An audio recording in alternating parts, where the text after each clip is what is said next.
and gentlemen of the jury, the prosecution is not going to get that man today. No, because I'm going to get him.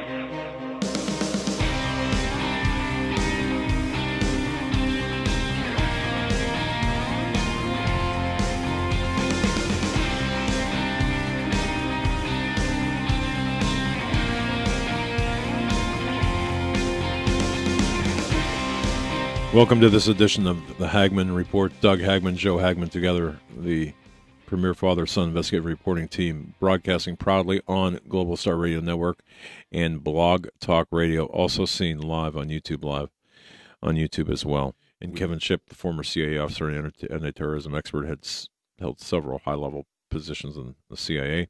He was assigned as a protective agent for the director of the Central Intelligence. Imagine that.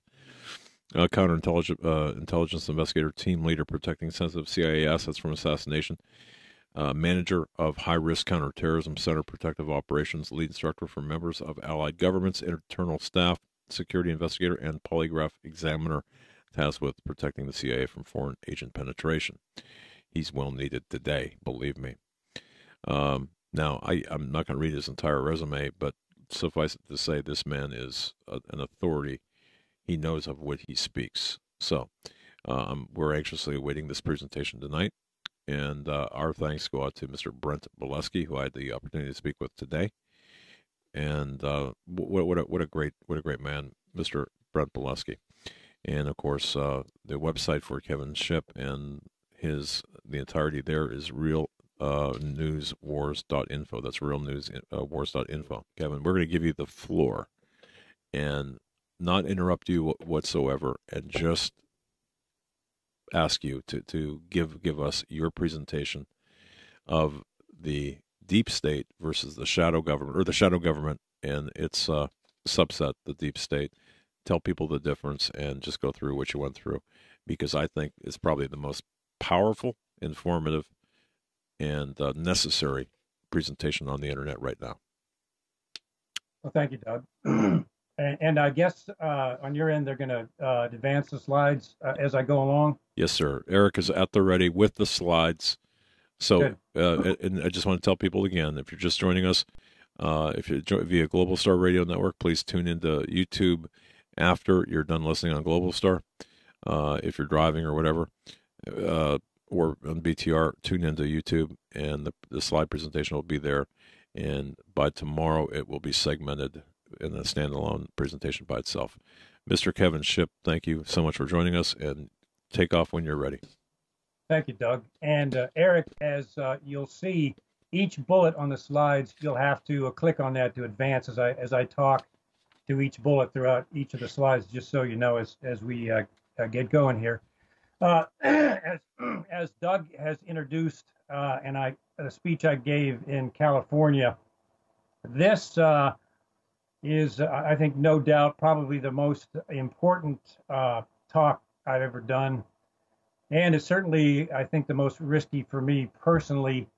But we can all see what's going on now in Washington. Many of us have known this for years, that there is an unconstitutional secret government, I call it the shadow government, that functions behind the scenes in Washington. It controls the Congress. I'll get into that in detail. It controls the President of the United States and also the judiciary.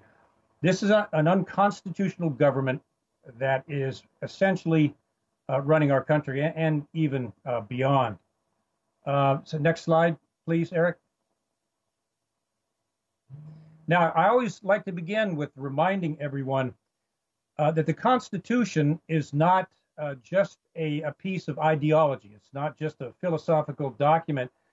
It helps to remember that the United States Constitution is the supreme law of the land in the United States. It trumps the entire criminal justice system. So if someone, and that includes a government official, violates the Constitution, they are breaking the law. That is a felony or multiple felonies. So I want people to remember that our Constitution is our supreme law. And if government officials violate that, they need to be held accountable. Next. Now, I make the distinction. You hear a lot of talk about the deep state. I guess now that it's safe, there were some of us talking about the deep state back in 2012 when it wasn't so safe, and it was just us and the crickets. But we felt it was very important that people understand what's going on here. You hear a lot of talk about the deep state. I want to make the distinction. Of course, I come from the belly of the beast, from the inside, and I want to make the distinction that there is a difference between the shadow government or the secret government and the deep state. They are intricately connected in a matrix, but they're not one and the same thing. The shadow government is the secret intelligence agencies, specifically the CIA and the NSA, that operate with impunity outside the Constitution. They coerce, intimidate Congress and also the president, and they bind corporations within the deep state with classified contracts, bind them from talking about anything that they see, and essentially take control of their lives professionally and outside. So the shadow government, it manipulates even the deep state. I'm going to get into 2 slides where I kind of break those 2 down. I just want to stress that they are 2 different entities, the shadow government and the deep state, but they're connected together in a pretty complicated matrix. Next slide. Okay, now it looks like all the information is up there, so that we're not going to have to click through one by one. That's good. You can see this is the shadow government. This is the monster that has been created since 1947, 1948, that has been created, that is the vast system of secrecy that essentially is running our government behind the scenes. These are unelected officials. For example, the CIA was not created with congressional approval. It functions outside the Constitution. We'll talk about that in detail. But let me break down some of the components of the shadow government. Each one of these agencies functions under the cloak, and I want to stress the power of secrecy, just to show you the massive size of this thing. We'll start down at the bottom right with the Director of National Intelligence, who oversees the 17 intelligence agencies. That's 17 intelligence agencies that operate in the secret, the cloaked part of our government. Now, they try to tell us that the DNI now controls the CIA instead of the CIA controlling these other 17 agencies. That is not true. The CIA is still in control of these other agencies. You have the Department of Homeland Security and its secret components, the Department of State and its secret components. We saw that when Secretary of State Hillary Clinton was secretly running guns into Libya and Benghazi using Saudi Arabia and Qatar as cutouts. We have the Defense Intelligence Agency, or the DIA. They were intimately involved in the torture program and took it to an extreme. We're under investigation. The DIA was trying to get the authority to recruit Americans within the United States. Over to the left there, you have the National Reconnaissance Office. The NRO is the office that puts the satellites, the spy satellites, up into orbit, into the atmosphere. To the left of that, you have the National Counterterrorism Center, which is the new center created to combat the amorphous threat of terrorism. They have tremendous components of secrecy there. Up from that, you have the National Geospatial Intelligence Agency, or NGA, and it is the NGA that gave us, believe it or not, Google Maps. The NGA was intimately involved with Google in the production of Google Maps, so it's not just Google that can see down and see our cars and our swimming pools. That was created via government intelligence satellites. The FBI, as we all know, since the Patriot Act, has its own secret components. They are engaging in warrantless searches of Americans' homes, up to 4,000. We got the FBI Director, Robert Mueller, to admit after fabricating 3 times. We got him up to 4,000 times. And when he was pressed on it further, he said he couldn't remember the number of times the FBI has entered an American's house without a warrant. Couldn't remember. This is the directive of the FBI. Slide over to the right hand of the slide, and you'll see JSOC just above DNI, the Joint Special Operations Command. That is the President of the United States Secret Army. Most people don't know that exists. It's a secret army that the president can quietly send out into any foreign field to engage in special operations, and that includes the use of lethal force. Up above that, you've got the National Security Agency. We'll talk about that later. And now the NSA is directly connected to Silicon Valley. As we have seen, Google, Yahoo, Facebook, and on it goes. The NSA is using Silicon Valley as its backbone for surveilling U.S. citizens. Let's slide over to the left to the CIA. I have that italicized. I consider the CIA the central node of the shadow government. I'll explain why that is later on in the presentation here. Now, the CIA was created out of the Council of Foreign Relations. Established in 1921, the CFR was behind the creation of the CIA. The CFR was also staffed by major members of the mainstream media. That's what I mean by MSM there. And that includes Philip and Catherine Graham of the Washington Post, who were members of the CFR and were part of Operation Mockingbird, publishing information on behalf of the CIA to change public opinion within the United States. So this is the shadow government. You can see the size of this massive system of secrecy. I'm going to break this down into detail later on and just show you the shocking power that this system has over our elected government. Next slide.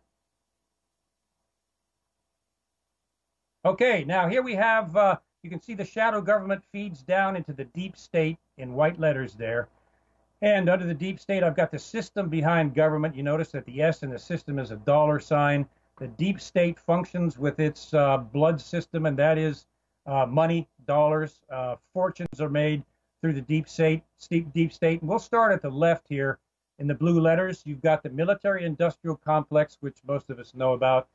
Eisenhower, in his speech, originally called this the military-industrial congressional complex because it was so tied into Congress, it was influencing Congress. I will prove that later on in this slide, that it is a serious problem to our constitutional government.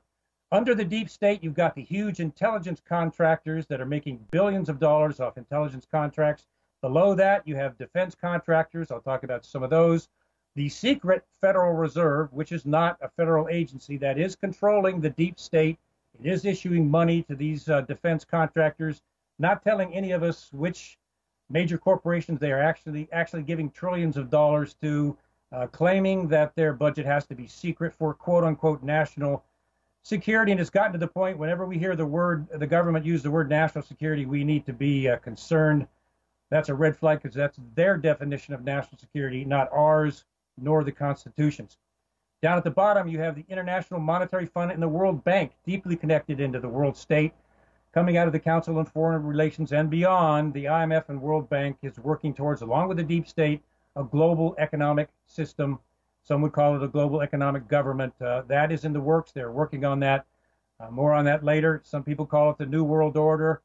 Susan Rice and Barack Obama called it the New International World Order. Whatever you want to call it, the deep state is working towards a global economic system.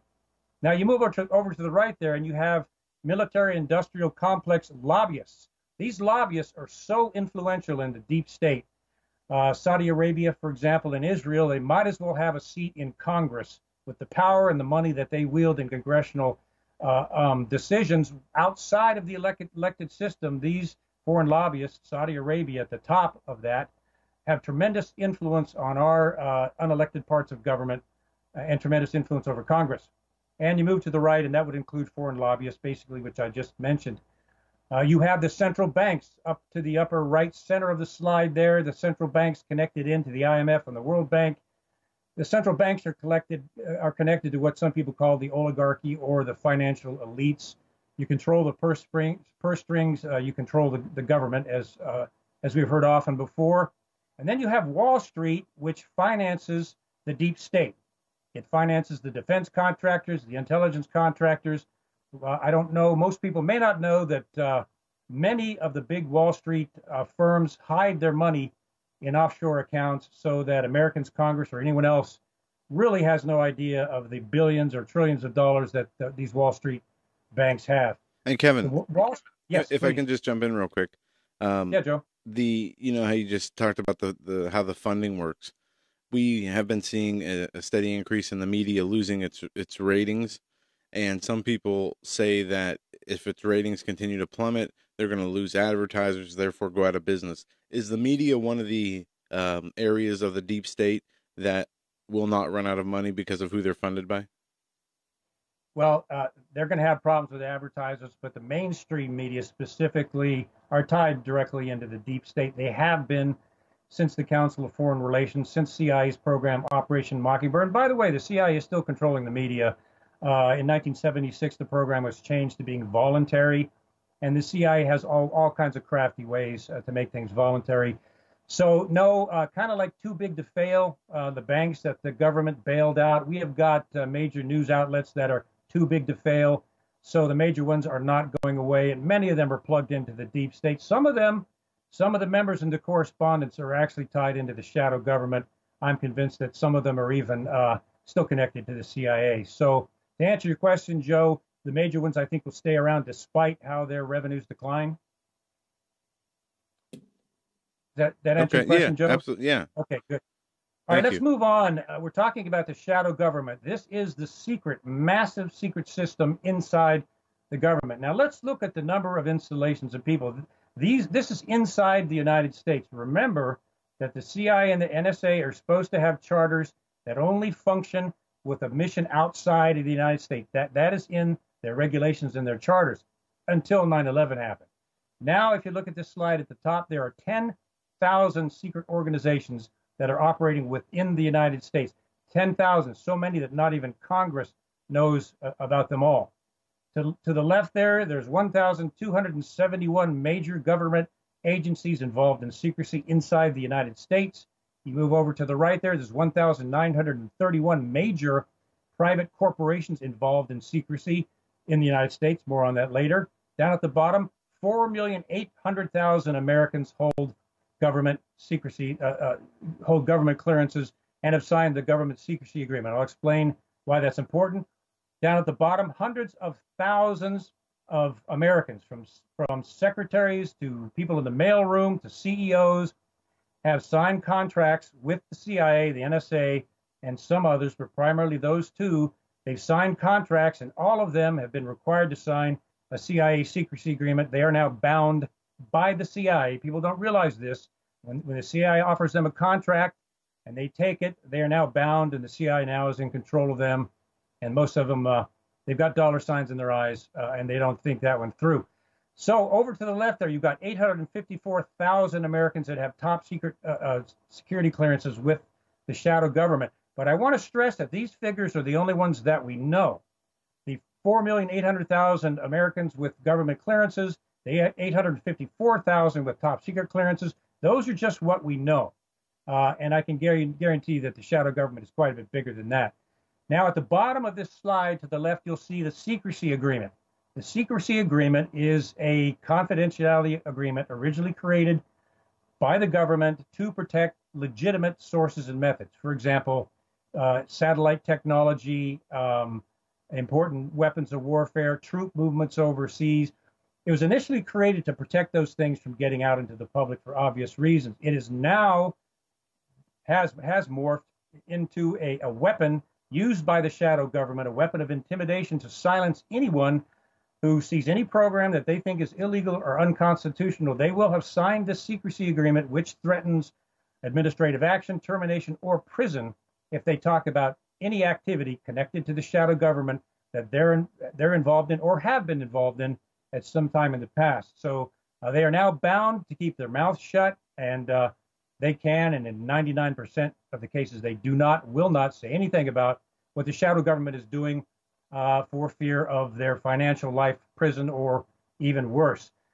Down to the bottom right, I'll talk about this in detail. If an American citizen has the courage to push what they have found out about what the shadow government is doing, to push it all the way to the top, if they survive that long, the government, the CIA and the NSA specifically, have the monarchical power to use what is called the state's secrets privilege, and they can shut down any case against them with impunity, no questions asked, without examining any of the evidence, and those cases are sealed forever, so not even Congress or the Senate can see information in that case, including unclassified information. So when you look at this slide, you see at least the tip of the iceberg of the power of the shadow government inside the United States.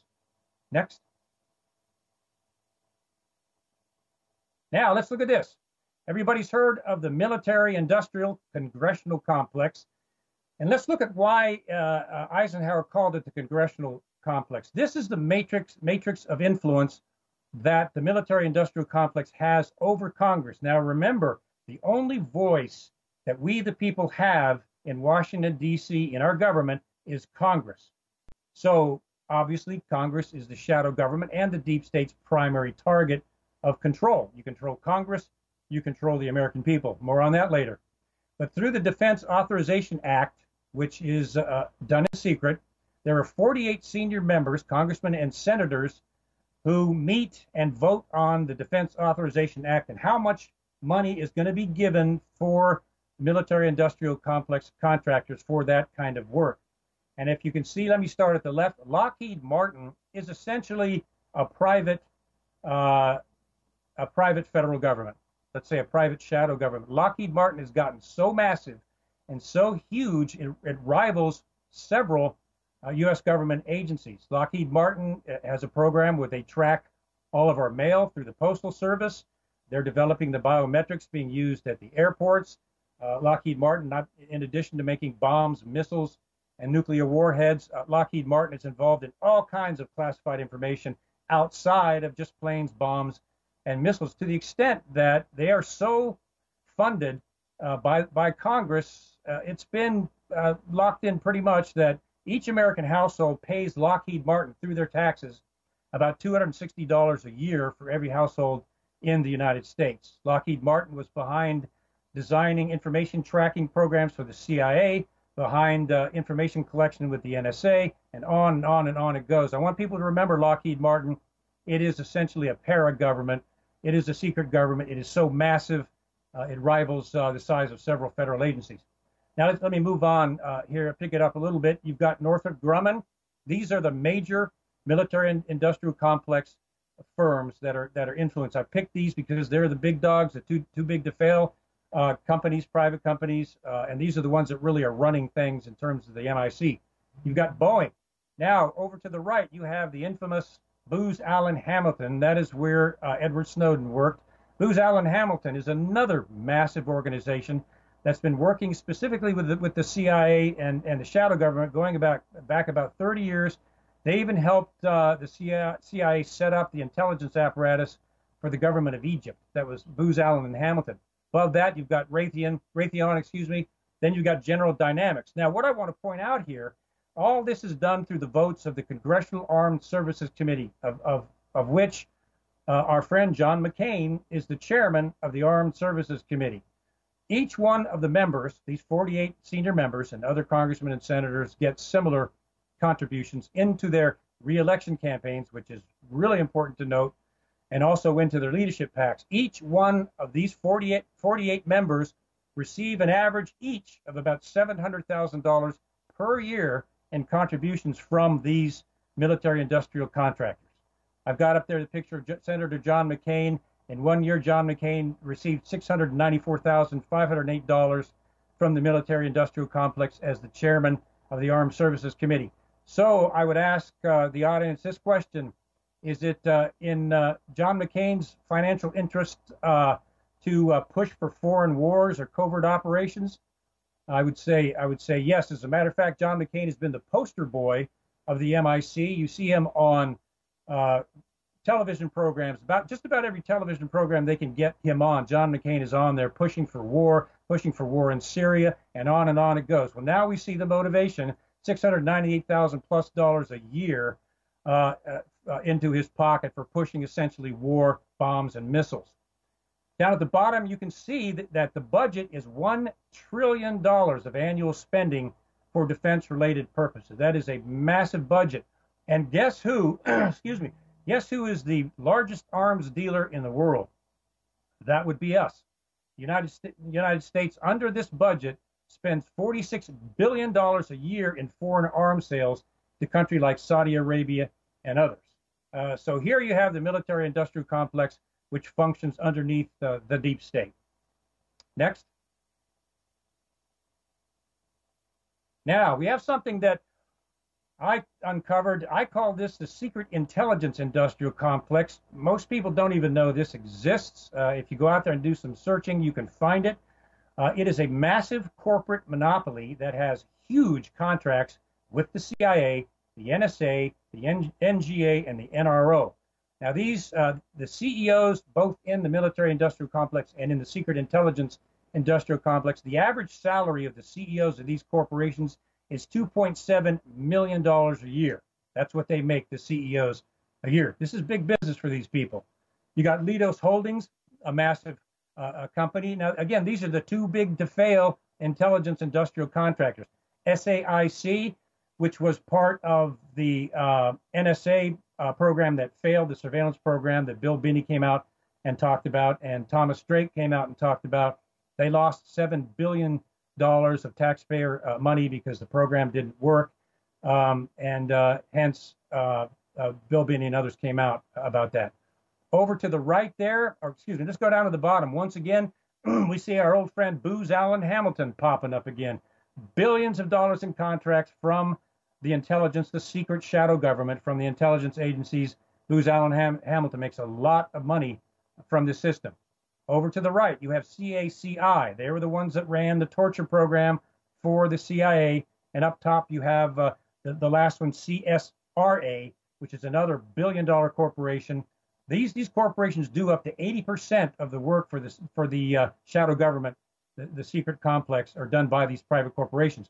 This is, if you look at the bottom, $50 billion annual budget in, of course, our tax revenue, which the majority, if not all of us, have no idea that money is being spent for those things. Our vote, there is no vote for what that money is spent on. It is a secret budget.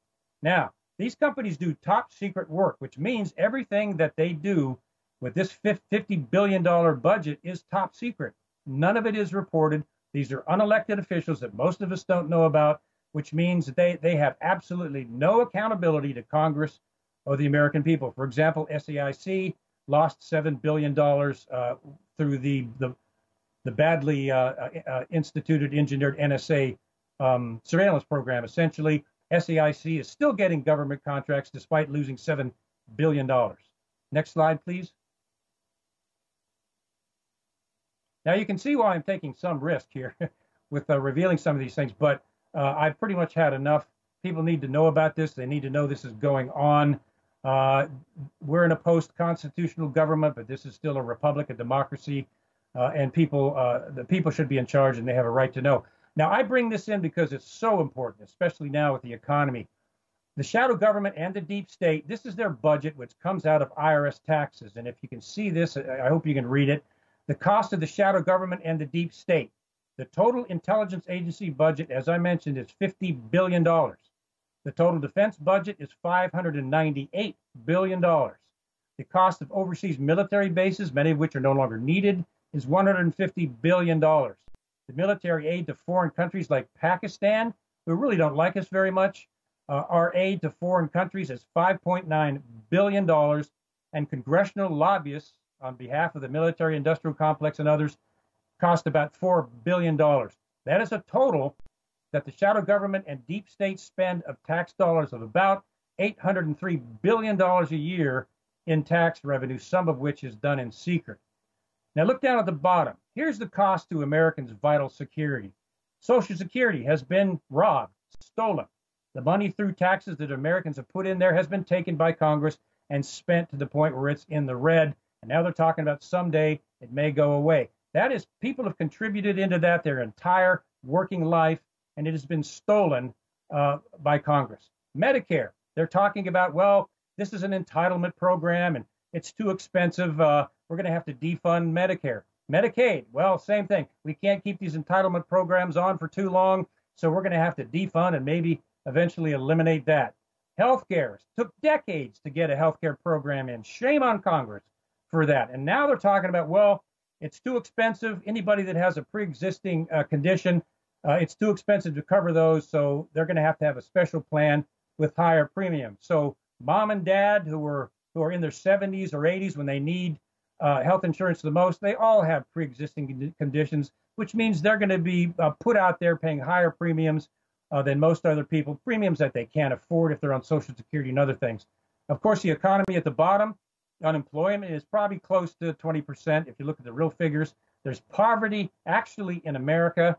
Americans are suffering, and there's poverty in the United States. So if we want to solve these problems, I can tell you where we can take the money from, move up to that $803 billion in tax revenue that the shadow government and deep state are spending without our approval on all their programs, so the CEOs can make $27.1 million a year. Most of their program managers can make $120,000, $160,000 a year for many programs that we no longer need. I would say let's hold Congress accountable to take that money that they're spending without our approval on programs that are no longer necessary and go down here and spend it on some of these things that they say have to be defunded because we don't have the money. It's shameful. Next slide, please. All right, the creation of the CIA. I call the CIA the central node of the shadow government. I'll explain why. I put this in my book, this quote. This is a quote from Harry Truman, who approved the CIA, approved it coming into being. After about 3 to 4 years of the CIA's functioning, Truman made this quote in the Washington Post in an op-ed. There is something about the way the CIA has been functioning that is casting a shadow, interesting word, on our historic position of freedom, and I feel that we need to correct it.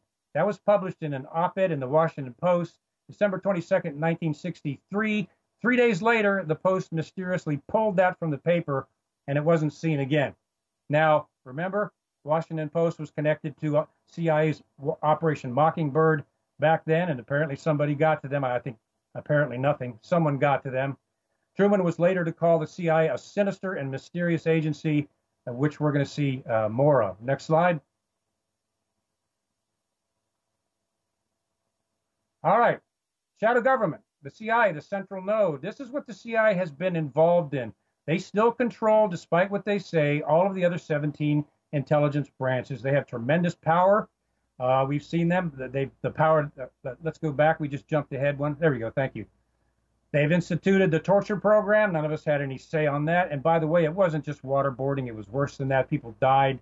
We've got the drone program. I think they've droned to date about 8 wedding parties, going after one target. Now they can just target based on behavior, not specific information. They've droned 8 wedding parties. They've engaged in 80 coups overseas, the overturning of democratically elected governments. They've engaged in multiple false flags, false operations. If you go back to Operation Gladio, where they were planning false terrorist cells in Italy and staging terrorist attacks, which killed about 491 people.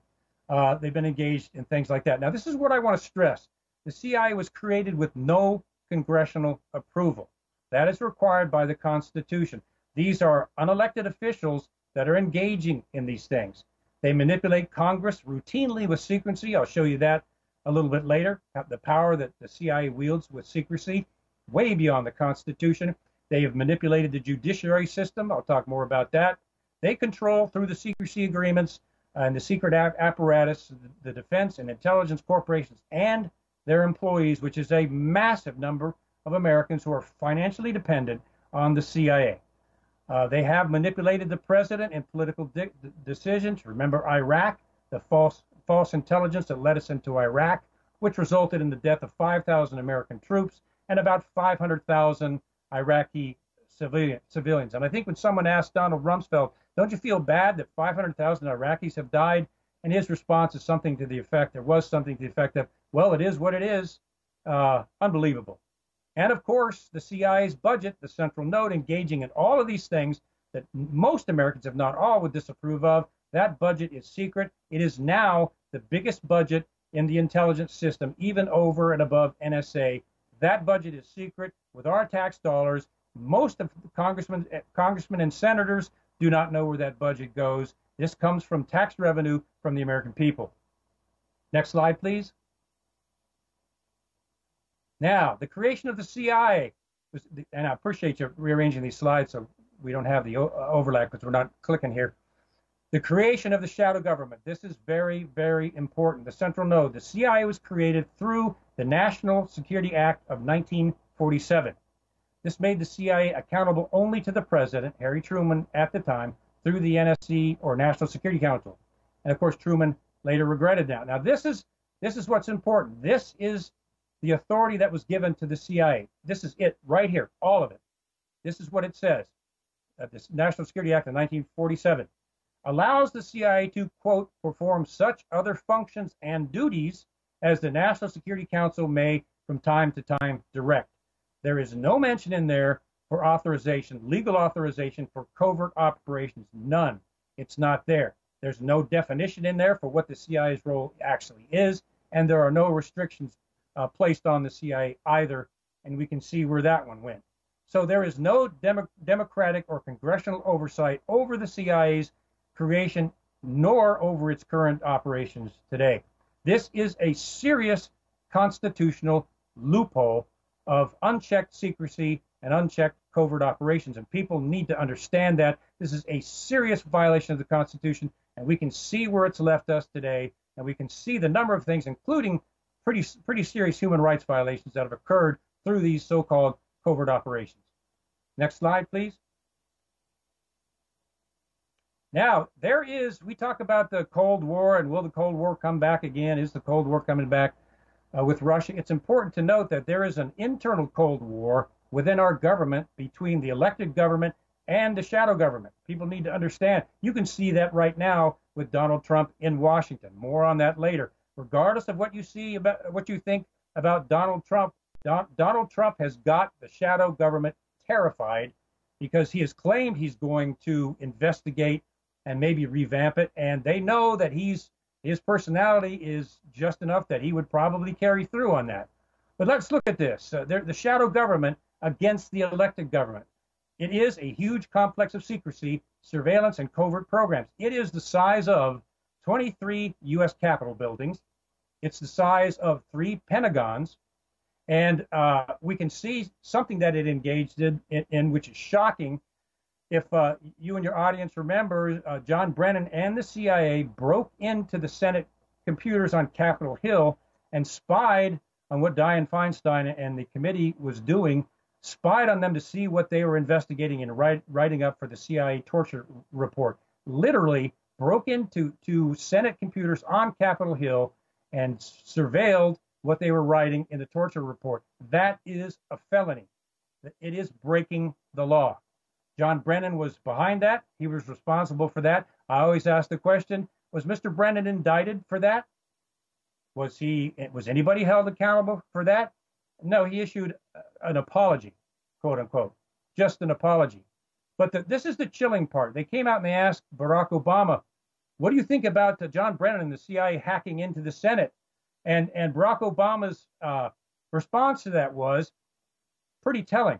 Well, I have full confidence in Director Brennan's abilities. The reason that President Obama said that, and this is the chilling part, it's because President Obama could do nothing about what the CIA was doing. He couldn't stop it. Brennan and the CIA did this unilaterally, and not even the President of the United States could do anything about it. And that's something that we need to remember because that's extremely important. Okay, next slide, please.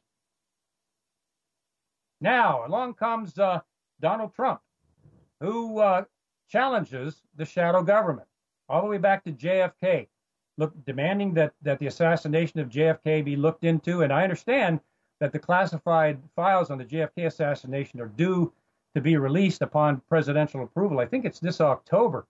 So a lot of these folks are terrified that Donald Trump is going to approve the JFK assassination classified reports, approve them being opened up to the public, which they should have been in the beginning, but being opened up this October. But whatever you think of Donald Trump, whether you think he's a great patriot, whether you think he's a fascist, which I think is farthest from the truth, on and on and on, there's no doubt about the fact that Donald Trump will no doubt examine some of these agencies and what they've done. That's why they are essentially engaging in a de facto, right now it's a character assassination, an information assassination, and let's just hope and pray to God it doesn't go further than that. This is what Senator Majority Leader Chuck Schumer said about this on the Rachel Maddow show in public. If you cross the intelligence community, the CIA, NSA, have 6 ways from Sunday at getting back at you. Now just think about that for a moment. If you cross the shadow government has 6 ways from Sunday at getting back at you, and he's talking about the President of the United States. I think we have a constitutional crisis here. Next slide, please. So, shadow government system of secrecy. Let's go into and we moved the logo over a little bit, but that's fine. The National Security Agency is the eyes and ears of the shadow government, as we all painfully know. Up there in the right-hand corner is a picture of the original NSA. It was called the Black Chamber. That's basically the size when it just started out during the war. As we also know, the National Security Agency is a massive system of global surveillance, domestic surveillance on we as U.S. citizens. Now, under the Freedom Act, we are told that the NSA domestic surveillance program has been reformed. And I like what Ron Paul said about this. Whenever the government says it's reforming something, that's a heads up. We need to be alarmed. They usually reform it in the wrong direction. The surveillance continues. And if you remember the 1.5 billion bits of information that the NSA had scooped up on all of us as Americans, our emails, our texting, our cell phone conversations, electronic pocket litter, on and on and on. With this reform, that information didn't go away. They didn't go in and erase all that information from the Utah data center. That information on all of us still resides on those computers. It's still there. It wasn't removed. And also, the NSA can still go in and surveil American citizens by simply asking for approval from Verizon, for example. The big change was Verizon now has to give the NSA approval to come in and do that instead of the NSA just breaking into their computers without them knowing about it. So now the NSA has to ask approval to do this same surveillance. And the question is, what Silicon Valley company is going to turn them down? There is so much information on us, the American people, that's stored up until this reform that they have to classify it in a new term that's called yottabytes. That is what is stored on the Utah data center on the NSA storage system on what they've collected on American citizens. Yottabytes, the amount of information there would equal filling the states of Delaware and Rhode Island with bits and bytes. That's how much information is on those things. It takes cooling systems the size of a warehouse just to cool off these computers. So we know that NSA has been given exclusive authority to collect and unmask Americans, as we saw with what was going on with the Trump campaign pre and post-election. The NSA and the U.S. government has created the Foreign Intelligence Surveillance Act, the FISA Court, which is a new secret Supreme Court that will decide and decides what Americans are going to be surveilled on, whose names are going to be unmasked and revealed. This is a secret court that the Congress and the Senate don't have access to. They don't see. They have nothing to do with these decisions. And of course, we, the American people, are just stuck out of that picture. I want to state here again at the bottom that the CIA and the NSA are shielded by the state secrets privilege. There have been lawsuits regarding the NSA's collecting data on American citizens. Those lawsuits have been shut down with impunity by, guess what? The state secrets privilege, sealed, and not even Congress or Senate will ever see that information. It'll never see the light of day. Next slide, please. Excuse me for a sec. Okay, now, I want to stress this. The shadow government, the secret government, and Congress. Remember, I stress that Congress is the people's only voice. The only voice that the American people have in our elected government system, designed intentionally by the founding fathers, should be the primary voice, and that is Congress, the United States Congress. Now, Congress has the legal authority to control the CIA through its budget. One problem. The CIA, which is its MO, the CIA classifies and withholds the documents necessary for Congress to do that. It paralyzes Congress through classifying and blacking out the documents, so Congress doesn't even know what it has oversight over and doesn't even know what needs to be cut back. That's how they do it. That's their modus operandi. I'll talk more about that later. Excuse me. And they say we have congressional oversight. There's the House Permanent Select Committee on Intelligence, the Senate Select Committee on Intelligence, HPSI and SSCI.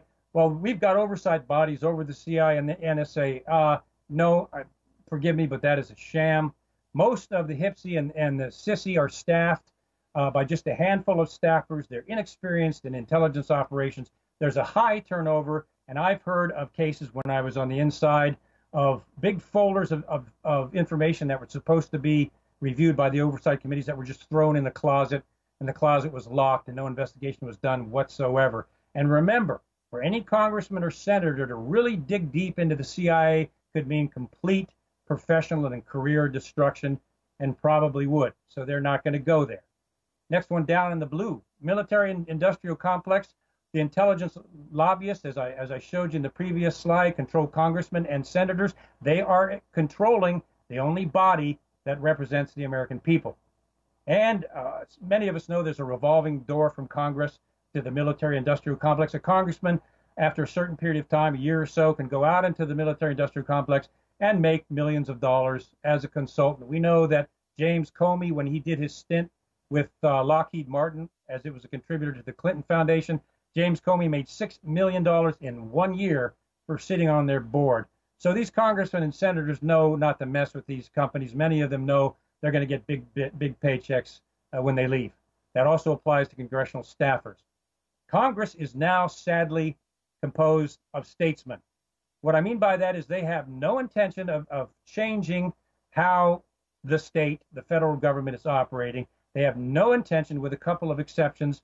I happen to be a somewhat of a fan of Rand Paul, but with a couple of exceptions, most congressmen and senators have no intention of changing the way things are in the federal government. They're statesmen. They make a lot of money through their jobs. They don't want to change anything. They have no intention of correcting some of these constitutional violations. They're not constitutionalists. They're now statesmen. Next slide, please. Now, okay, well, and this, I want to address this too. The deep state, as everyone is calling it now, the deep state is basically just holdovers from the Obama administration. There are plants in there that are trying to destroy Donald Trump. And these are all people have placed there by Obama to get Donald Trump later on. Well, certainly there are holdovers from the Obama administration in there, but I want to stress the shadow government is not a bunch of holdovers from the previous Obama administration. We have to understand the shadow government has been there. It's been operating. It's been controlling Congress, the presidency, and the judiciary. It has been controlling that since about 1948. We lost our Constitution in 1948. For example, the Clinton administration and the Bush Sr., both when Clinton was governor, Bush was president, engaged in the Iran-Contra scandal, broke the law behind Congress, broke U.S. law, broke international law, and engaged in drug running. Then you had George W. Bush, Iraq, NSA surveillance, CIA torture, secret prisons, the FBI warrantless searches. Then you had Barack Obama, prosecuted more leakers than any president in history, expanded the NSA surveillance program, expanded the drone program, and had us going into Syria, supporting the so-called moderate Free Syrian Army, many of which have morphed into ISIS. Then you had Hillary Clinton, connected directly to Saudi Arabia with the Clinton Foundation, huge contributions from Wall Street for her speeches and the military-industrial complex, involved in the toppling of the Libya government and the essential de facto assassination of Muammar Gaddafi, who had pleaded with the U.S. To be sent to asylum if the U.S. wanted him gone. They chose instead just to set it up for him to be killed. Secretary of State Clinton was secretly running guns to the Syrian rebels using Saudi Arabia and Qatar, which I mentioned before. Those weapons wound up in the hands of Al-Qaeda and ultimately in the hands of ISIS. Then you have Congress, and this is sad. Congress will promise their voters, their constituents back in their states, that they're going to go to Washington and they're going to make a change. They're going to help them get out of their serious economic crisis. They're going to help restore all these problems with the Constitution. But when they get there, look at their voting records. They support shadow government, deep state wars.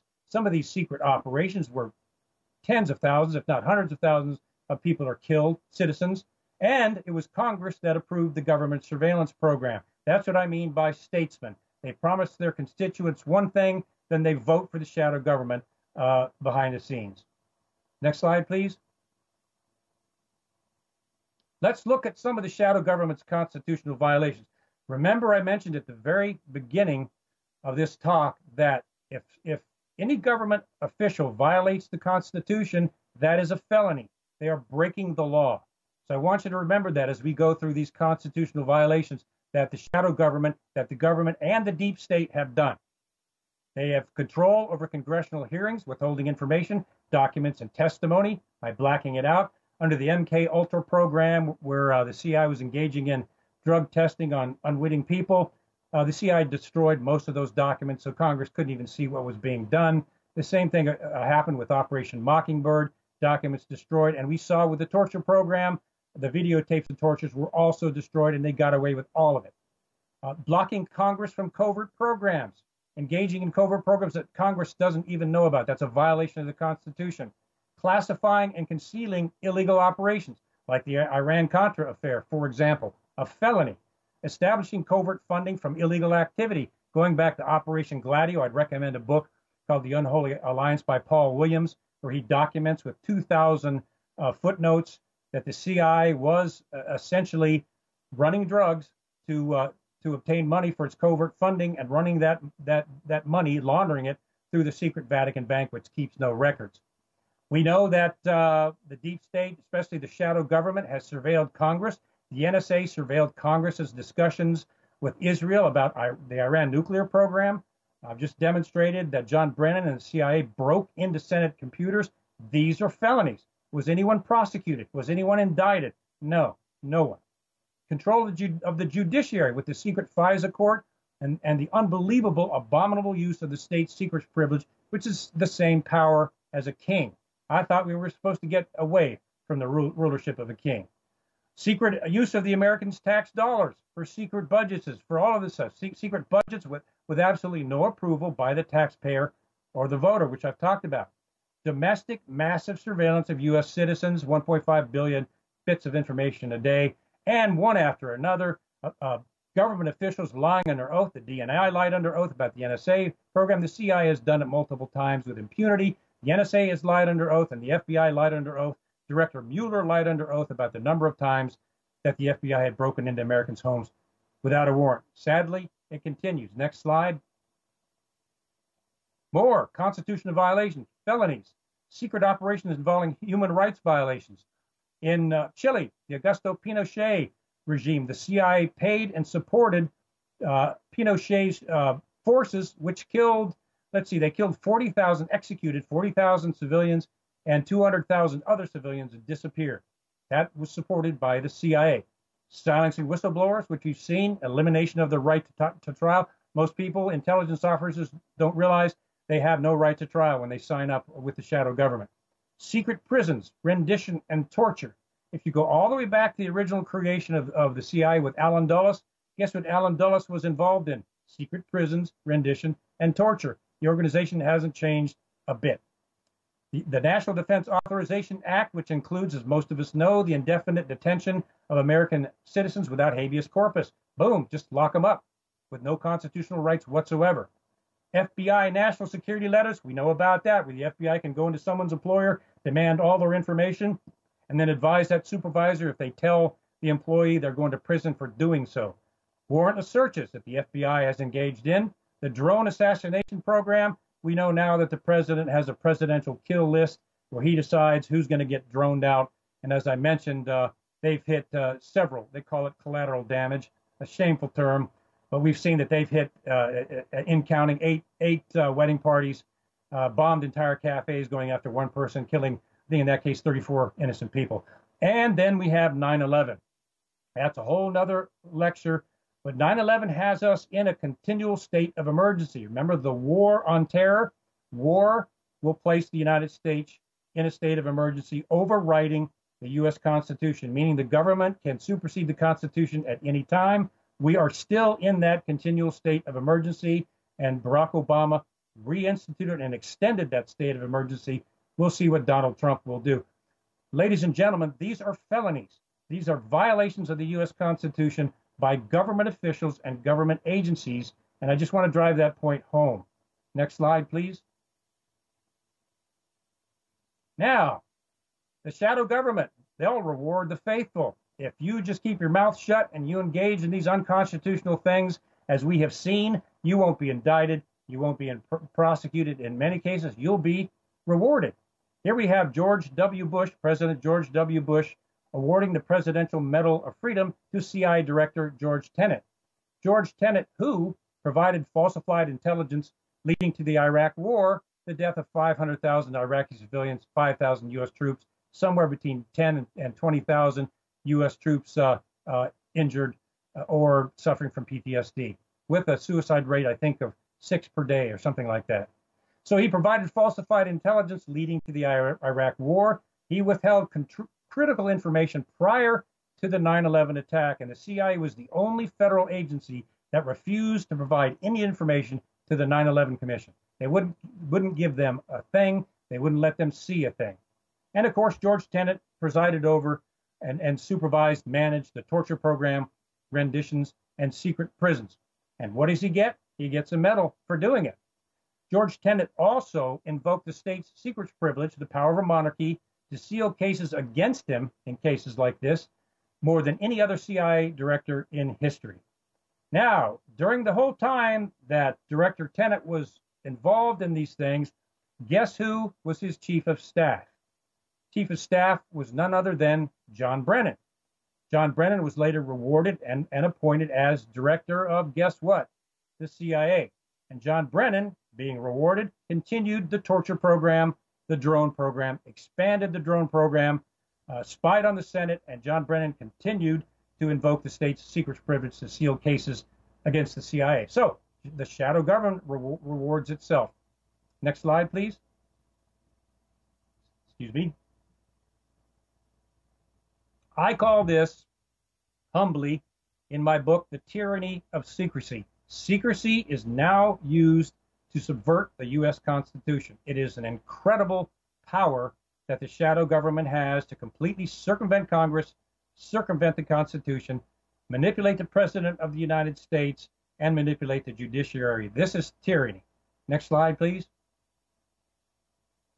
We all remember this, John F. Kennedy. The very word secrecy is repugnant in a free and open society, and there is very grave danger that an announced need for increased security will be seized upon by those anxious to expand its meaning to the very limits of official censorship and concealment.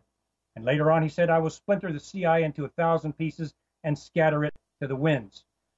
John F. Kennedy's major enemy was then CIA Director John Dulles. John Dulles was engaged in multiple human rights violations, torture, rendition, experiments on human beings, and on and on and on it went. That's another lecture. He was the arch enemy of John F. Kennedy. After John F. Kennedy fired Allen Dulles, which was the only biggest black mark on Dulles' entire career, which he resented the rest of his life. And after Dulles was fired, he got together and organized a group of former senior CIA officers, managers, to work against Kennedy's policies and try to subvert his policies. As we know, John F. Kennedy was eventually assassinated, and guess who they put in charge of the Warren Commission investigating the assassination? Allen Dulles. They put Allen Dulles in charge of the Warren Commission investigating the assassination of John F. Kennedy. The Fox investigating the hen house. We'll just leave that one right there. Let's move on. Next slide, please. Thank you. Now, I'll have to, the slide's being rearranged a little bit, but good. These slides had transitions where the words moved around and things, and we just couldn't do that here, so I apologize to the audience. But here's where it all started. The government legalized lying to the American people, called the state's secrets privilege. I want everybody to remember that. There was an Air Force B-29 bomber, 1948, crashed in Waycross, Georgia. I've been to the site. I've got photographs of the site in my book. 3 RCA civilian engineers were killed in that crash. Their widows asked the Air Force in this classified program connected to the shadow government what caused the crash, what caused their husbands to die. The Air Force came back and said, well, we can't tell you what caused the crash because it's classified. Same old, same old. We're seeing that today. The widows took the Air Force to court, demanded to know what caused the crash of this bomber, and that is when the shadow government, the Air Force, the CIA, created the state's secrets privilege, derived it directly from the monarchy, the King of England, put it into place, and invoked the state's secrets privilege to shut down the widow's case and seal it forever. Incredibly, that crash report of that Air Force B-29 bomber was found, guess where? On the internet, completely unclassified, and it showed gross negligence on the part of the pilots that drove that B-29 right into the ground in that farm. So the whole thing was a lie. It wasn't classified. The crash report was unclassified, but it did show severe negligence on part of the U.S. Air Force. That was used to create the state's secrets privilege. As I mentioned, the state secrets privilege is now used by the CIA and the NSA to seal any cases against them forever, so not even Congress or Senate has access to the information. So the point is, the state secrets privilege, the most tyrannical power in the U.S. government, was based on a lie by the government, and it's now treated as tyrannical law. Next slide, please. Shadow government, tyranny of secrecy. The shadow government, specifically the CIA, has control over Congress. I want you all to see this because this is the shadow government manipulating and controlling our elected government. Control over the Congress, manipulating congressional hearings, withholding clearances from congressmen and senators. If they don't want a congressman or senator to know what they're doing, they just withhold the clearance. You can't see any of the information if you have the clearance that only the CIA can give you. They classify documents to conceal their illegal activity, so Congress can't even see what's in the documents. I'll show you some of those later. And they block Congress, as I mentioned, using the state secrets privilege. How do they control the White House? They blindfold the president. They've engaged in operations the president was not even aware of, perhaps sometimes intentionally. They've manipulated the president. Example is the false intelligence that led to the Iraq War, as I mentioned. And they influenced the president's reelection. As the quote from Senate Minority Leader Chuck Schumer indicated, the shadow government can influence a president's reelection. You better play by our rules, or we're going to work against you, and we're going to ensure that you're not reelected. In the case of Donald Trump, from John Brennan to Director Clapper to Mike, Assistant Acting Director of the CIA, Mike Morrell, and on and on and on down through the shadow government leaders, they have all come out against Donald Trump and worked with the Russiagate narrative to try to remove him from office. This is the shadow government trying to remove an elected president, elected by the majority of the people through the democratic electoral process and the electoral college. And the shadow government is trying to remove this president through things like the false dossier that one John McCain got from a source paid for by the Democratic Party and then leaked that to John Brennan, who then leaked it to the press as if it was intelligence. This is heinous. I did 20 years of work in the CIA and then with the Department of State. I have never, ever seen this happen with any president before. But then again, there's never been a president who stated that he was going to look into the JFK assassination, 9/11, and other things. This is unprecedented. Control of the judiciary. I mentioned the secret FISA court, which is a new secret Supreme Court, and the use of the state's secrets privilege, coercing judges to rubber stamp these cases. Next slide, please. Tyranny of secrecy. The CIA, if you want to conceal it, just classify it. I'll give you some examples. Congress demanded the torture report, that the CIA release what they were engaged in torture. If you look above Darrell Issa there, you can see what the CIA provided. This is the torture report information that the CIA provided to Congress. See any problems there?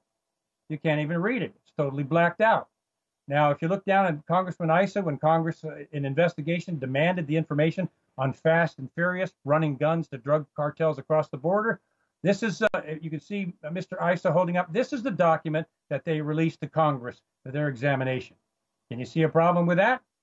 Now, the 9/11 report is supposed to be transparent, so the American people, in your upper right-hand corner, so the American people could know what happened in 9/11, and frankly, we don't in a large way because a criminal investigation was never done. If one is done, you'll get an entirely different picture. But 28 pages of the so-called transparent 9/11 report, you can see it right there. They've been blacked out. George W. Bush ordered that that information in there be blacked out. Indications are that was Saudi Arabia's connection to 9/11. Saudi Arabia is tied at the hip with the CIA and our intelligence services. Most conjectures I've seen by some of the congressmen involved, they think that's what that was. So this is how they do it. This is the modus operandi. If the CIA wants to conceal something from Congress, Congress demands through their power of the oversight committees, they demand information. Well, you can see what they get. They get documents blacked out. Nobody can stop them. Nobody challenges them because they know they don't have the authority to stop the CIA, and no one can come back and demand that they take the blackouts off this stuff. This is ultimate power that the CIA has. It is absolute tyranny. Next slide. So the big question is, we hear all the time, if this is going on, if the shadow government and these agencies are violating the Constitution in such a large capacity, why is no one speaking out against it? Why is no one coming out and quote unquote blowing the whistle? And what they're trying to convey is, well, if no one's coming out against it, then it must not exist. Well, I'm going to show you why no one is coming out against it.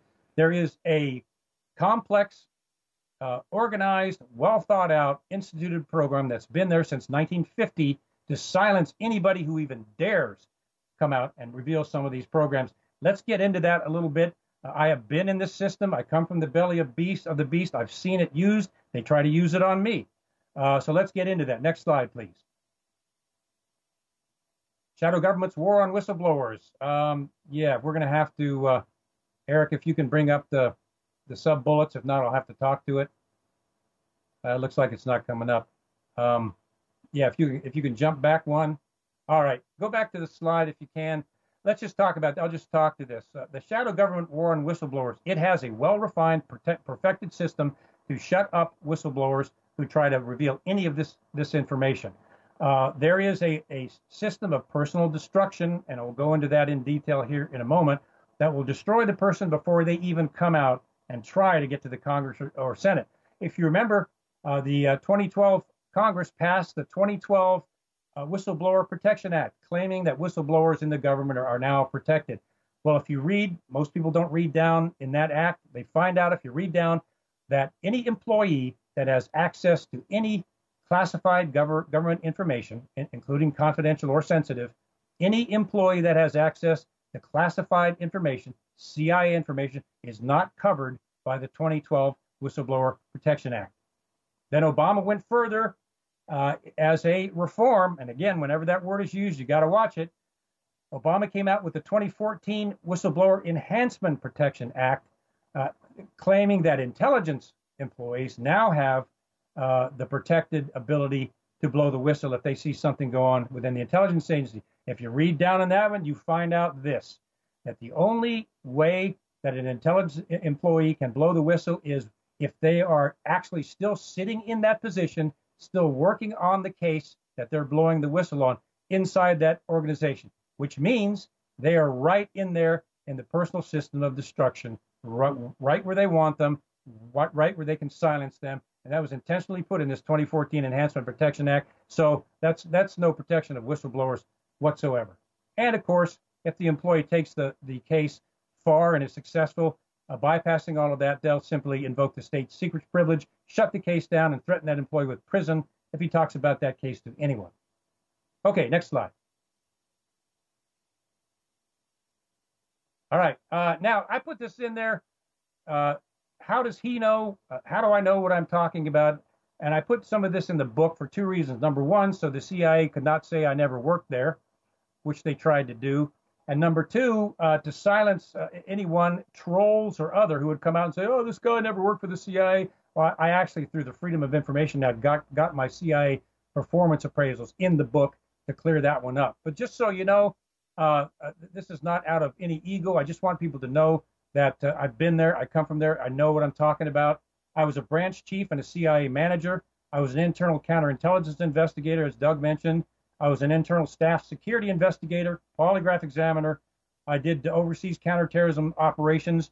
I was a military industrial complex program manager at the senior level, and I personally stood against the CIA for 12 years. And I placed this evidence in from the Company of Shadows, not to make myself look like a tough guy, but to prove who I was and to prove where I came from, because the media is replete with frauds out there. People who say that they work for the CIA that never did, so-called experts on terrorists that are not experts at all.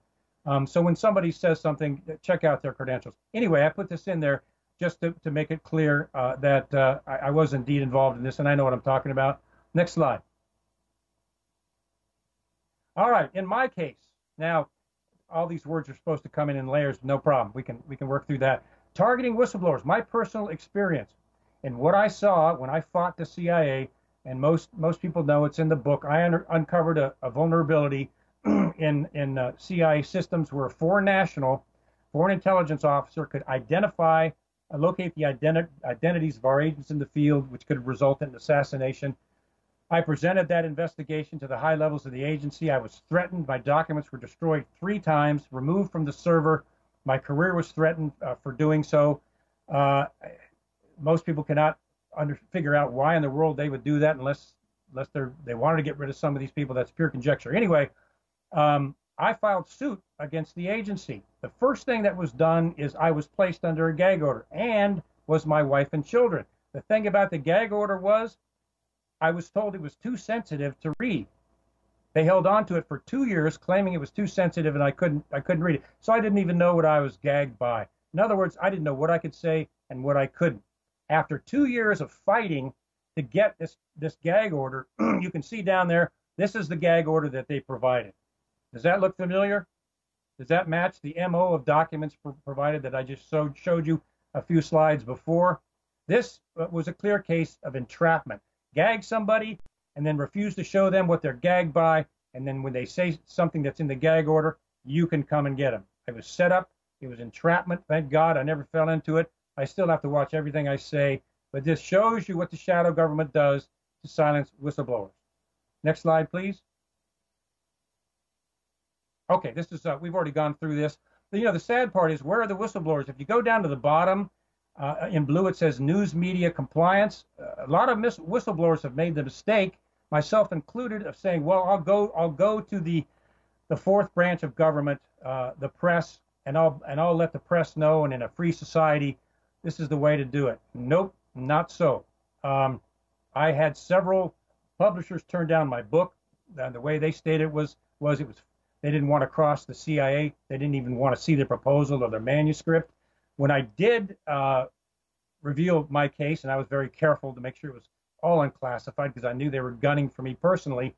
When I did call the Washington Post and gave them my story, what the Washington Post did was immediately call the CIA, report to the CIA that I had just made contact, and tell the CIA what I had just told them. And they sat on it for 30 days until the CIA told them what they could print in their paper. So is there an objective news media? No, there's not. Is the news media, specifically the CIA, specifically the Washington Post, manipulated by the CIA? Yes, it is. Next slide. All right, the shadow government. Let's get into this system of elimination. I want everybody to see this. This is why whistleblowers do not come out. Only a few do, like Edward Snowden. Edward Snowden knew that if he went through the system, he would be destroyed. And he used Thomas Drake, NSA whistleblower Thomas Drake, as his example. Thomas Drake went through the system. They arrested him, tried to convict him of espionage, searched his house, tried to put him in jail for going through the system. So this is their modus operandi. First, they will screen and appoint supervisors that they know will comply with this system of personal destruction. I was a manager, a branch chief. When I was appointed, I was taken into the supervisor's office and ordered to rate down 2 of my employees that worked directly under me, just to let them know not to mess with the system. Now, these 2 employees were top performers. They were both good guys, so I rated them with top ratings on their performance appraisals. I was taken in there and told that a memo was going to be placed in my file that was going to ruin my career, and on it went. So they were testing me to see if I'd comply with this system, which I did not. Next, the supervisor will give veiled threats of retribution. John, if you carry this complaint further, other employees that have done that, well, they've lost their careers. They'll do things like that. Then the employee is denied promotions. And let me stop here. And there are people out there listening to this right now that have worked for the shadow government or the deep state. And I can tell you, I know what you're thinking. You have been through this exact program. And the reason is this is a system that they use every time. It's been used for thousands of people. The employee is denied a promotion, and then they're assigned away from their peers, communicating to the employee that you better not go any further, and communicating to their peers that look what happens if anybody rocks the boat. Then reporting documents, if they do send some of these reporting documents up to higher levels, even the IG, the investigations group, those documents, as in my case, when I uncovered this vulnerability, those documents are lost from the internal system. If it's a grievance, if it's documentation of any illegal activity, they are lost. They're removed from the system. Seen it personally. Now, if the employee files a grievance with their investigations group or their IG, IGs are supposed to be impartial. That's not always the case. I've seen that personally. Many IGs are staffed by employees with that organization. I was given false names, and on and on and on it went. And sometimes these IGs are complicit with the organization itself. These are careerists with that organization. And of course, they're not going to control the organization that holds their retirement. Next slide, please. All right, now let me read through this. Let's say that the employee has the guts to file a legal suit, in this case against the CIA. What the CIA will do is block any outside attorneys. Any attorney that employee wants to use, the CIA will block it and advise that employee that they can only use a quote-unquote CIA-approved attorney. Now, how do you think that one works out? Next, the CIA demands all evidence that the employee and his or her attorneys have in the case. Any evidence that the employee has, which is the basis of his or her suit, the agency demands that they turn that evidence over, or they have committed a national security violation and face legal consequences. Next, the CIA will hold and control all the documents, including notes from the plaintiff's attorneys, any meetings that the plaintiff has, and as I mentioned, any other evidence. They will hold all those documents and demand that all of that information be held at CIA headquarters in a CIA file in a combination safe. So all of the evidence that the plaintiff, the employee, and his or her attorneys have got to be turned over to the CIA, or they've committed a national security violation.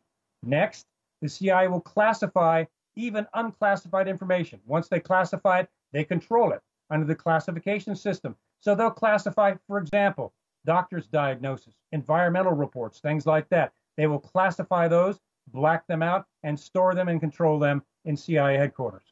They will, and this is their favorite, they will intentionally delay the case for years. There have been cases where employees have sued the CIA and they've been delayed up to 8, 9, 10 years. And that is intentional. It wears the employee out. It drains them financially. It drains their attorneys. They wind up bankrupt, and many of them just give up as broken people. If the employee has got the nerve to push it even farther, then, as I mentioned, the CIA and the NSA will invoke what's called the state secrets privilege, seal all the evidence in that case, then threaten the employee. If they talk to anyone further, including their attorneys, they will go to prison, which blocks the employee's congressmen and senators from having any access to any of that person's information. In my case, I went to a very good, noble Congressman Frank Wolf, who was an awesome guy, took my case, tried to contact the CIA 7 times. They ignored his calls completely and finally called back and said basically there was nothing he could do. It was none of his business, and they blocked him from the case entirely. Constitutional problem there? You bet there is. And then, of course, if the agency or the NSA, CIA invokes the state secrets privilege, they will threaten the employee, and in some cases their family, with prison if they talk about their case to anyone. Most people will stop right here because they're looking at complete personal destruction. Next slide. Let's go on to more.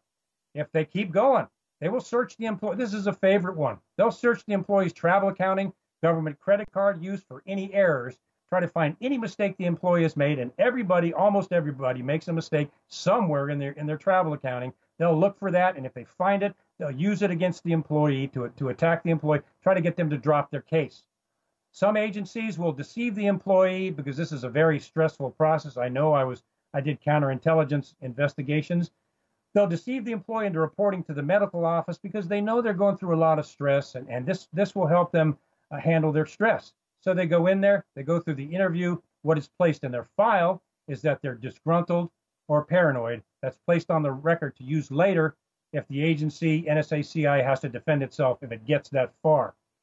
Then if that doesn't work, the next step, they'll accuse the employee of trumped up security violations and brand the employee as a security threat. That is the guise to allow them to conduct surveillance and harassment of the employee. I've seen them break into an employee's house who was completely innocent. I've seen them put bugs on their computer. I've seen them do several things which were illegal and a felony just to harass the employee and try to get them to drop the case.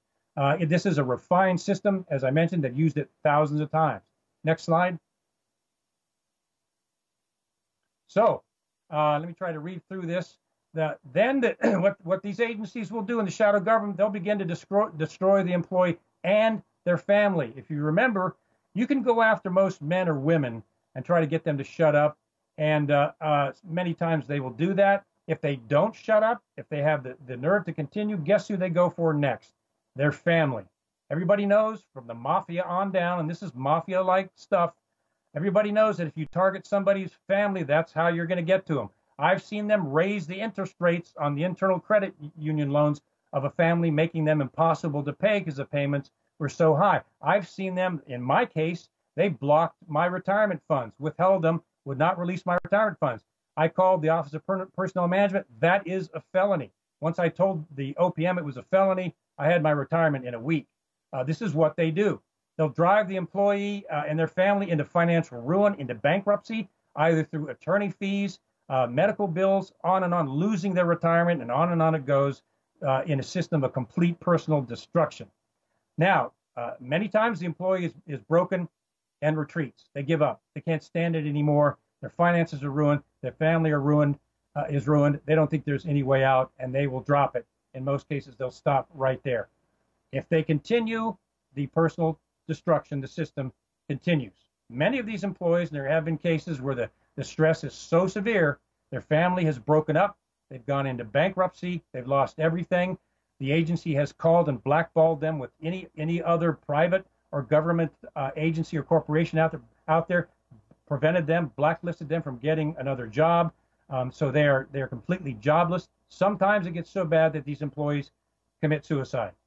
And if you remember the case of Gary Webb, they did exactly that to Gary Webb.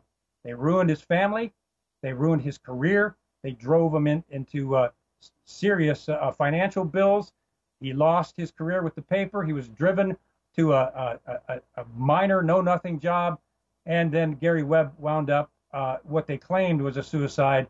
Gary Webb had 2 bullets in his head. Now, I don't know how you commit suicide with 2 bullets, but that was the what I call the perfect crime. They silenced Gary Webb. At that point, the system of personal destruction is complete. The employee is no longer a threat, and they will drive them to suicide or other forms of death. If that's what they have to do, they will do it. Next slide, please. Here are some examples of some legal whistleblowers. This is the price of freedom. William Binney exposed the NSA surveillance program. His house was raided by FBI SWAT team members. He was held at gunpoint, a gun to his head. Thomas Drake went through proper channels, exposed the NSA surveillance program. His house was raided by an FBI SWAT team. He was arrested and charged with espionage. He beat it, got off with a misdemeanor.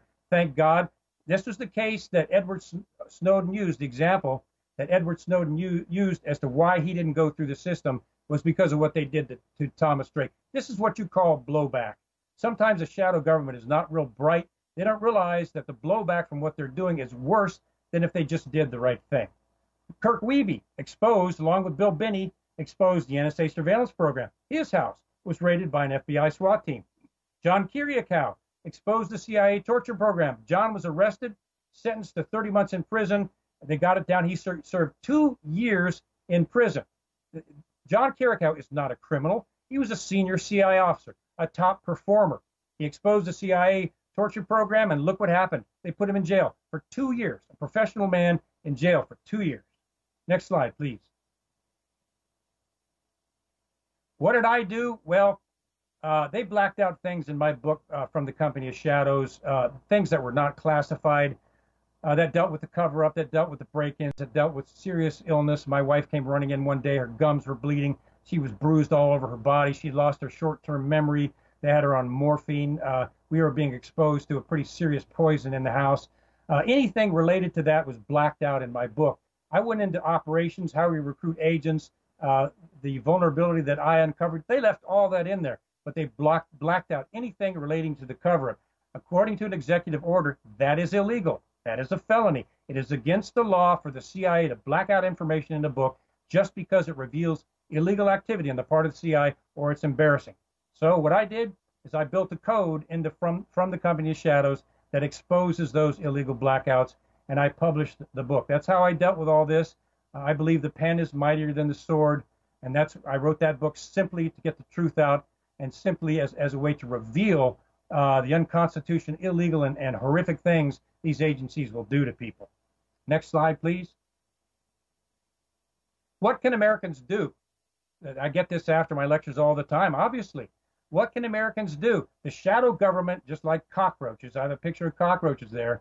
The shadow government hates the light. And what Americans need to do is start a grassroots civil movement across America, establish thousands of groups that are unified around the Constitution, and mainly this, cause a social media storm. Get together with programs like Hagmann and Hagmann, InfoWars, and others, and cause a social media storm exposing these things. Next, as far as Congress and the Senate goes, fire them all. These are statesmen, stateswomen now. They have no more intention of reestablishing or supporting the Constitution than the man or woman in the moon. Fire them all and elect congressmen and senators who are constitutionalists. We at least still have some power. Let's use it as best we can. And at the bottom, demand total intelligence agency reform. I am calling for reform of the CIA. I'm calling for the CIA to be investigated, perhaps even dismantled, and return to Truman's original vision of just being an organization that provides real-time intelligence to support the President of the United States, and eliminate its power of secrecy and eliminate its power of covert operations. Next slide, please. We must never forget these things as I wrap it up. This is government by the people. The Congress and the Senate are your representatives. A constitutional government serves the people, not the other way around. And remember this, government violations of the Constitution are a felony. They're using your tax dollars to do this for these covert secret budgets, for the shadow government, and for the deep state. And remember, the weapon of tyranny is one thing. This is their currency, fear. The weapon of tyranny of any tyrannical government down through history, and the one we have now, the weapon of tyranny simply is fear. Fight back. Next slide. And I like to leave people with this quote because it's so true, and I think it gives strength to people that hear it. Thomas Jefferson, attributed to Thomas Jefferson, it goes like this. When people fear their government, there is tyranny. When the government fears the people, there is liberty. Next slide, please. And that's it, you all. That is the lecture. I've come out and I'm saying this because I think the time has come for Americans to know what is going on. It's time for us to demand reform, especially in the shadow government, and stop this unconstitutional, illegal activity that is happening behind our backs, in the dark, using our tax dollars. We need to stand up now. The American people can do it. We can do it. And now's the time to start. That was Kevin Shipp, folks. Three things, please. Number one, copy this program. Send it to everyone you know. Kevin Shipp has been. We actually blew through the network breaks. The network was kind enough to allow us to do that.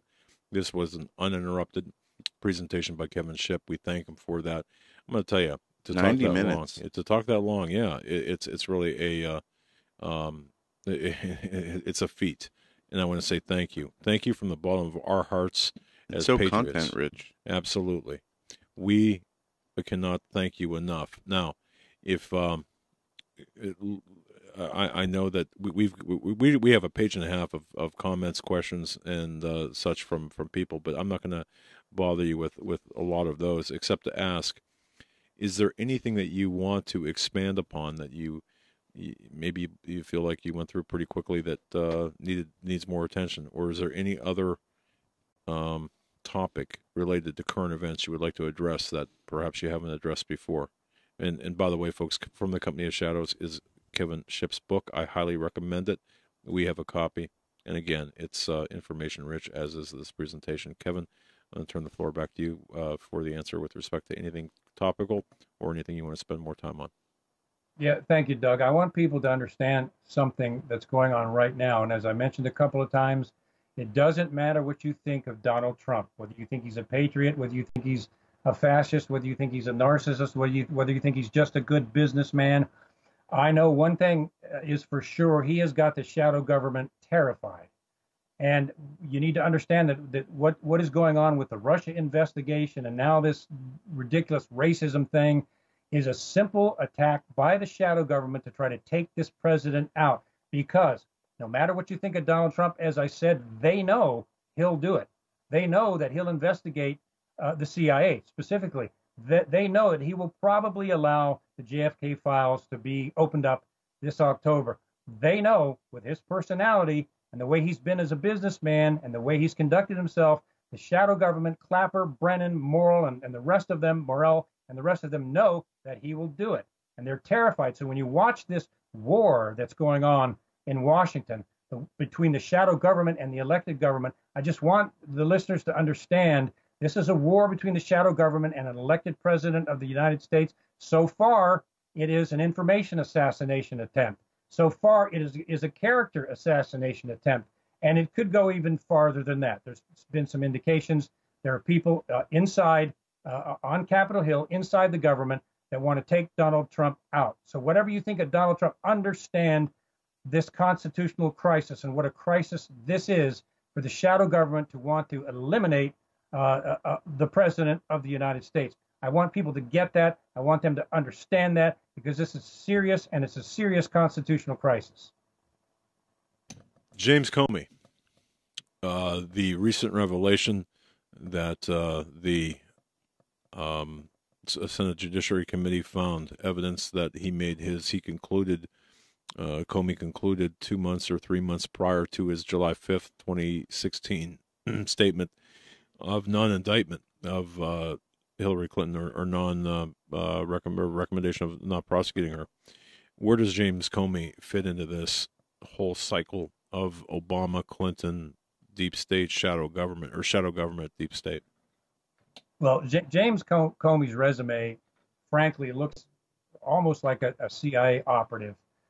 He sat on the board of directors of HSBC Bank. HSBC Bank was used by the CIA to launder money coming up from South America for guns and weapons. It was caught doing that. It was issued basically a few million dollar fine, which was a slap on the wrist for a corporation that big. James Comey was on the board of directors when the HSBC Bank was doing that. He was fully aware that they were doing that, and he said and did nothing about it.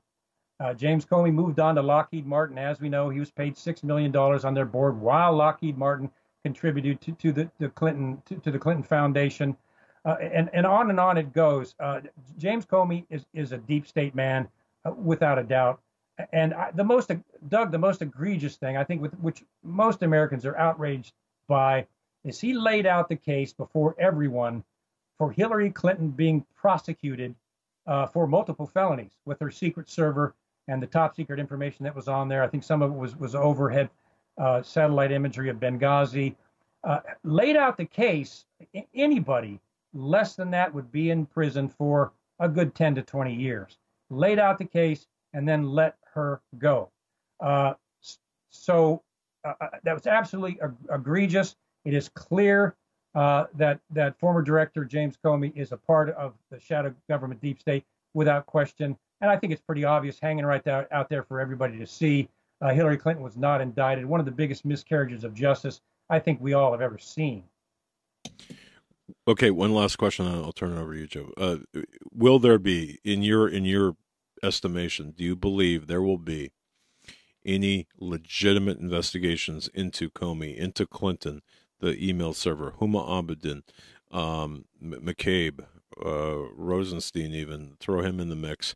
Any one of these operatives? Do you believe that there will be any type of legitimate, authentic, honest investigation into their activities? Well, it's up to Attorney General Jeff Sessions right now. I think the reason Trump came out with that tweet is Jeff Sessions has got all this information. I understand he's got a wealth of information on the illegalities of the Clinton Foundation. Oh, by the way, the Clinton Foundation was closed down and dismantled in 24 hours. I don't know if your listeners know about that, but they shut that thing, cleared out all the employees, shut the office down in 24 hours. So Attorney General Sessions has all that information. It comes down to him. Watch what he does or doesn't do. It is going to be extremely difficult, not impossible, but extremely difficult for him to carry these investigations forward, the Clinton Foundation, Hillary Clinton and her emails, because of the powers that are arrayed against them doing that. Odds are they won't, unless they want to take a personal career risk and push it through. That's the only way it's going to be done, is if they decide that country is more important than their career or even their personal safety. That's what it's going to take for these investigations to go through. If they're not willing to go that far, then no, nothing's going to happen. Yeah, and Mr. Shipp, we saw this week a number of stories. One continuation on the Hillary Clinton email story, where it was said by the FBI that due to lack of public interest, they refused to fulfill a FOIA request for Judicial Watch to release some of the rest of the Hillary Clinton emails, citing a lack of public interest. And the attorney who filed the motion said he was astounded at this ruling, and it just shows the level that the Obama holdovers are still in control of the FBI. And I'm sure that this same example and scenario is across the board. FBI, the DOJ, EPA, FDA, and all the way up right inside the White House. This is why when we saw Steve Bannon step down and Sebastian Gorka resign, both issuing letters of resignation saying they would be better able to serve the president outside of the White House, as anti-American, anti-MAGA, Make America Great Again agenda folks are infiltrating and undermining the president in the White House. And he is, in an uphill battle right now. And who knows if there's any way to really turn this around when the infiltration and corruption is so deep. It's like a fruit that's rotten from the inside out. You're not going to be able to put it in the fridge and get it ripe again. Yeah, I don't laugh much anymore. My wife and I go to comedies just what is it? Laughter does good like a medicine, Mm-hmm. just for the healthy part of it. But I got to tell you, when I saw the FBI's response to that there wasn't enough public interest for them to release a FOIA, I laughed out loud. It was so ridiculous. It was a clear, bold-faced lie. There is a huge amount of public interest out there. But as you mentioned so well, Joe, that shows you the power that they have to cover these things up. That was an obvious cover-up, and their cover-ups sometimes are so ridiculous, they seem almost stupid, but they know that the public will buy it if they say it enough times. So it's just another example. When I filed the Freedom of Information Act to get my performance appraisals from the CIA so I could put them in my book and stop anybody from, including them, from saying I never worked there, they're supposed to get a FOIA request back in 30 days, and it has to go through different approval processes. 6 months later, they kept blowing me off until finally I threatened them with legal action or worse, publicity, and then I had that thing, I think it was 4 days. They routinely obstruct justice. It's funny, the people that entrap other people, the FBI at their senior levels, for example, for obstruction of justice are the ones that obstruct justice themselves. But of course, that's what we see from the shadow government and the deep state. They will bust everybody else for these laws. They'll commit the same violations and then make it covered up and use the system so that they walk. Yeah, and it's unfortunate. We see this time and time again, regardless if it's the presidential race or something as simple as Prop 8 in California, where the voters voted against homosexual marriage being legal in California, yet the city council and government overturned it. One story about Charlottesville you don't hear is that the city voted 80% to 20% to keep the Confederate statues up, yet the city council, overturned their vote. We're seeing the same thing with the president of the United States. We have the majority of the people voted for President Trump. He won the election fair and square. And now we have this whole orchestration of, political people in the deep state and otherwise trying to overturn the people's vote again. And in doing so, it's not just trying to accomplish what they want, which is the removal of Trump. They are creating this division in this country, this deep division that would never be healed if they are successful in their agenda. And I think that's their ultimate goal, is to be able to create so much chaos and civil unrest that they'll be able to bring in the new form of government which they want, which is antithetical to the Constitution and pro-totalitarian. I think you nailed it, Joe. I think you're right on target. The old war adage, divide and conquer, and I want to address it. I want people to understand their new weapon of war in the propaganda war, and that's what it is. It's a propaganda war. That's what they're waging. Much of this is funded by George Soros. He wants to eliminate, out of his own mouth, he wants to eliminate the sovereignty of the United States. He's funding some of these groups, Black Lives Matters and others. He's funding them to create division in the United States and break the country up. That's part of this multi-pronged effort to destroy national sovereignty in the United States, and ultimately the Constitution. I want people to understand that this racism narrative is simply a propaganda operation to divide the United States. Don't buy it. Don't fall into it. We also have to understand, too, that these neo-Nazis, these morons that believe in this stuff, are a vast minority, the American population. They're a handful at some of these rallies. And they also have to understand that Nazism is not a political movement. It's actually an occult belief. It's an occult belief in a system of a super race. And these people go in these almost like seances to plug into this super race and others. So the Nazi movement is more of an occult movement than anything else. It is the vast minority. The majority of American people, both black, white, and Asian, and others, they all decry racism and fascism. You can ask anybody on the street, you think racism is good? And they'll say, heck no. That falls into what my daughter would say, duh. Of course not. So this racism narrative is a ploy. It's a propaganda operation. I want people to understand. Don't fall into that, because it is designed to divide our country. So just watch out, keep an eye on it, and don't let them get to you. Kevin Shipp is our guest and a true American hero and a patriot. Mr. Shipp, can you do you mind talking about your radio program, the Kevin Shipp Intelligence Hour? Tell our listeners about it, where they can find more information about it, where they can hear the archives and listen to you contemporaneously, live, that is. Sure, Doug. Thank you. It's called The Intelligence Hour. It's on prn.fm. You can go into prn.fm Monday evenings at 6 p.m. and you'll go right on there. If you go into prn.fm, go to host, scroll down, you'll see me there. Click on The Intelligence Hour, and it's got an archive of all the programs that we've done. And the purpose of The Intelligence Hour, our vision and what we've been doing, is allowing people to come on there, like Paul Williams, for example, and giving them the floor. We are eliminating censorship. That's one of the goals of this program, to let them come on and talk openly about what they've seen, what they're involved in, what their investigation has revealed. We'd have John Kirikow on there, had Paul Williams of Operation Gladio on there, and it is an avenue for people to come on and in an open, uncensored forum lay out for everybody to hear what they have uncovered, either in their journalistic investigation or the operation that caused them to come out and be a whistleblower. So it's an open avenue for uncensored information on what our government is doing in light of the U.S. Constitution. All right, and that's every Monday at 6 p.m. And, of course, we're going to include the link in the program description to your radio show. Thank you. All right, and From the Company of Shadows is your book. I do hope you're planning on writing another one. We are right in the middle of it. Perfect. You want to give a tease on that one, or not time yet? It's up to you. It's going to be called The CIA and the Shadow Government. Okay, and that's going to be a true winner, to be sure. All right.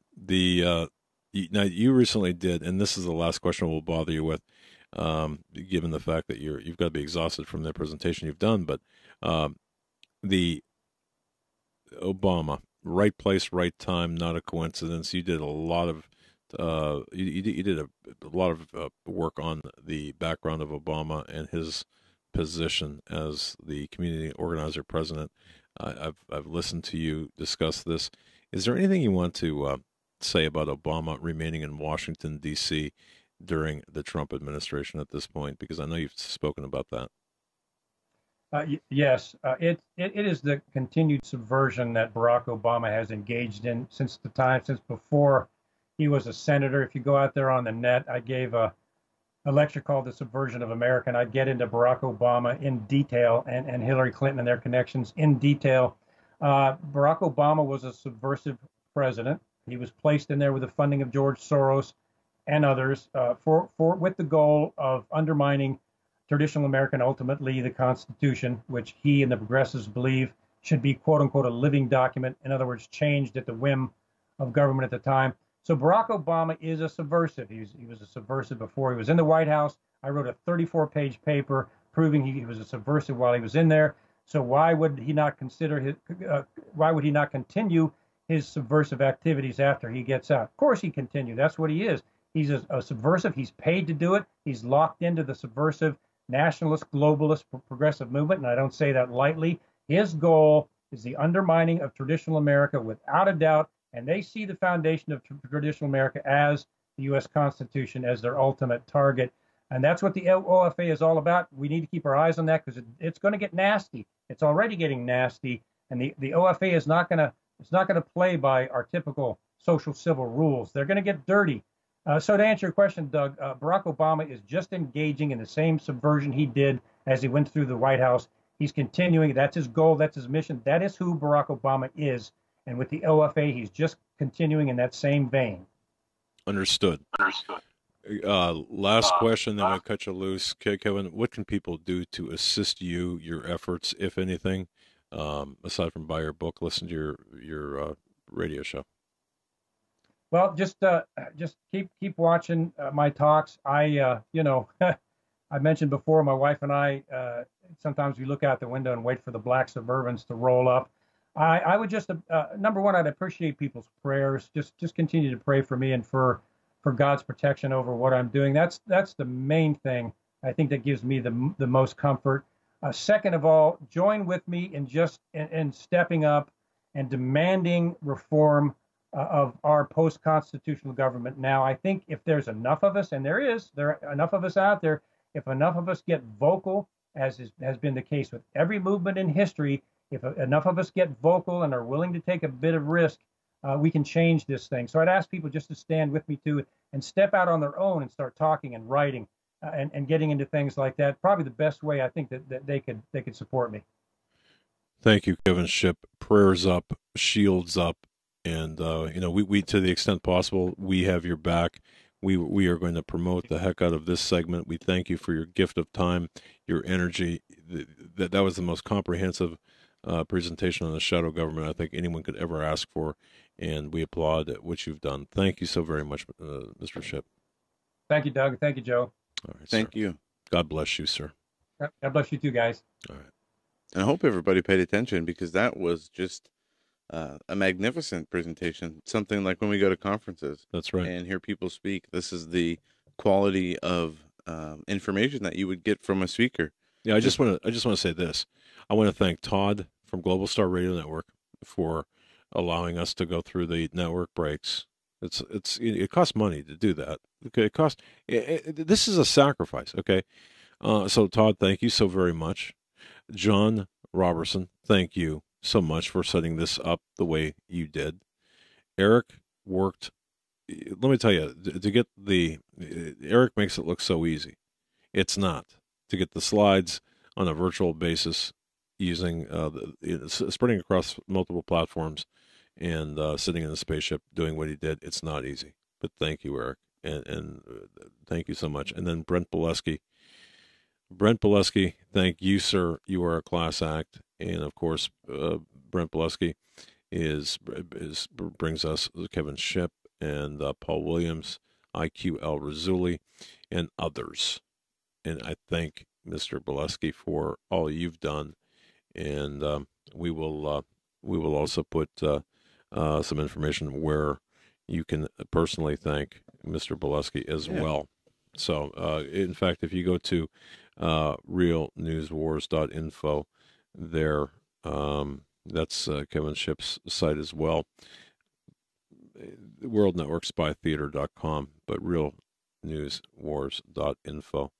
And of course, from there you can get to